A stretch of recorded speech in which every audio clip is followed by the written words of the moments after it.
Lille? On va faire comme si vous avez gagné contre Chelsea hier. Comment ça va Lille? J'ai vu ma grand-mère juste là-bas dans la salle du fond. Elle est venue, d'habitude quand elle voit mes vidéos sur les réseaux, elle critique, elle entend jamais rien, j'espère grand max t'entends quand même. Vivement qu'elle chope le Covid celle-là. Est-ce qu'il y a des célibataires ce soir dans la salle? Juste à main levée comme ça vite fait? Dans le fond. Là, monsieur, vous êtes célibataire? La main ça compte frérot, je te jure ça compte. Moi j'ai été 4 ans avec, je te la présente, regarde je suis venu avec elle ce soir. C'est un peu comme Jeff Panaclock, sauf que lui il met sa main dans le cul d'un singe. Moi elle met sa main. Enfin bref, juste pour vous dire, je suis content d'être à Lille ce soir. Je viens de Calais, messieurs, dames, je m'appelle Bébert pour ceux qui me suivent un peu sur les réseaux. Calais pour ceux qui connaissent. C'est vrai qu'ils connaissent Calais? Ouais. Ah, la ville de migrants, j'ai envie de vous dire. Hein. Marine Le Pen passe au pouvoir. Non, je rigole quand même. Il y a des Parisiens ce soir? Ouais. Ah, on voit qu'il y en a qui votent Macron. Non, je rigole, je suis en couple avec ma cousine. On s'est rencontrés sur Badou. J'ai vu Brenda 95C. Moi, je suis allé direct, elle m'a pas laissé indifférent. Je vous jure, il y a juste le gamin qui est différent. Il y a une oreille ici, un œil ici. Je sais pas comment lui parler.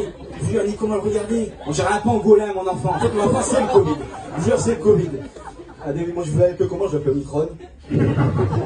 C'est vrai. Non, je suis deuxième d'une famille de 7 enfants, messieurs, dames. On dit toujours que le premier est un essai, le deuxième est réussi. Forcément, mon père n'est ni mon oncle, ni le cousin de ma mère. Ma mère s'est remariée avec le frère de mon père, mon oncle. Ils ont eu un enfant ensemble. Je vous jure, c'est une histoire vraie. Vous pouvez rigoler. Il y en a une, elle rigole, je vous jure, on dirait une alarme de mon ancien collège. Je vous jure, elle est plus par là. Tu travailles dans la vie?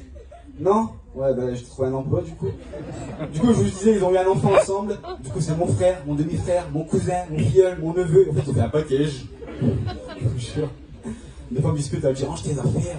Et je dis, oui, maman, tata, pardon. Bah, je sais plus comment on doit s'appeler, dans cette famille. Une fois, je suis allé à Paris voir la France contre le Kazakhstan. Je sais pas si je prononce bien Kazakhstan. On a mis sa mère les années 0, le Kazakhstan, on est les futurs champions du monde. On est arrivé comme ça, on a pris une cacahuète.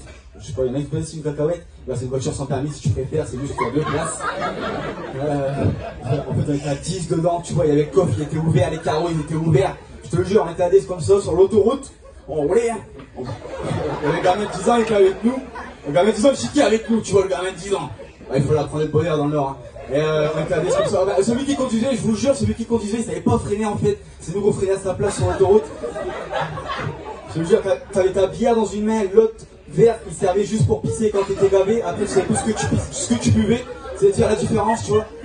On est arrivé dans le parc des Princes, stade du Paris Saint-Germain avec la cacahuète juste devant. Je vous jure, on s'est fait cramer la cacahuète parce que sinon il y avait des stickers RC collés partout. Ah, Lille, il adore Lens. Vous adorez Lens, Lille, hein. Ah là là. Et on est arrivé devant le parc des Princes, stade du Paris Saint-Germain, on a été faire la fête dans le stade. Franchement, on était heureux, on est ressorti du stade, on était dans un magasin pour se redéshydrater. On a bu de l'alcool, forcément, hein, les gens du Nord. Et on a bu un verre. Et on est sorti du magasin. Et à ce moment-là, c'est là que ça devient compliqué parce que j'ai remarqué qu'on avait perdu mon petit frère de 10 ans dans Paris. J'imaginais le pire, je me suis dit, on a quelqu'un qui l'a pris, il y a une trottinette électrique qui l'a renversé. À Paris, les trottinettes électriques, c'est très dangereux, on est arrivé sur le périph'. Et elle nous a doublé par le périph', la cacahuète. On a perdu, j'imaginais le pire et le tout. À ce moment-là, il fallait appeler ma mère. Et ma mère, quand elle stresse, en fait, elle prend la plaquette de Xanax. Attention, ma mère, elle fait une syncope, c'est pire que le Covid. Vous êtes à côté d'elle, vous chopez les symptômes du stress. Je l'ai appelé, j'ai fait, Omar, on a perdu la CAF. T'inquiète que j'ai la situation, l'argent c'est important chez nous. Hein. Je jure, elle était en panique, je vais pas stresser plus que ça parce que sinon elle aurait pris une deuxième plaquette de Xanax. On a été voir le CRS qui était pas loin. J'ai dit, excusez-moi monsieur, je viens de Calais, j'ai perdu mon petit frère. Il me dit, ah bon, vous êtes garé où? Je dis, tu vois le cacahuète qui est garé dans ce parc des Princes.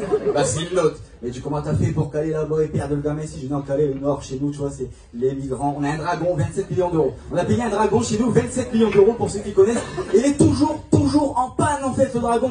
C'est comme si tu payais une pute et que tu faisais rien avec. Je te jure.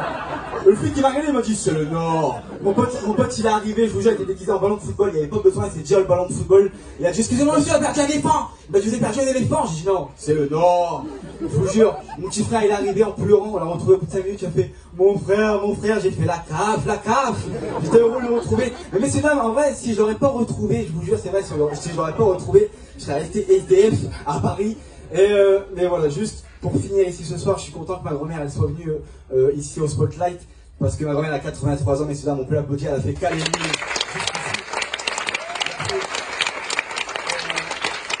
Juste pour finir, franchement, on va plus que ma grand-mère reste notre fleur éternelle. Et pour moi, c'est la chose la plus heureuse que j'ai ce soir, le plus beau cadeau. Et grand-mère, je te l'ai jamais dit, mais je t'aime. Merci.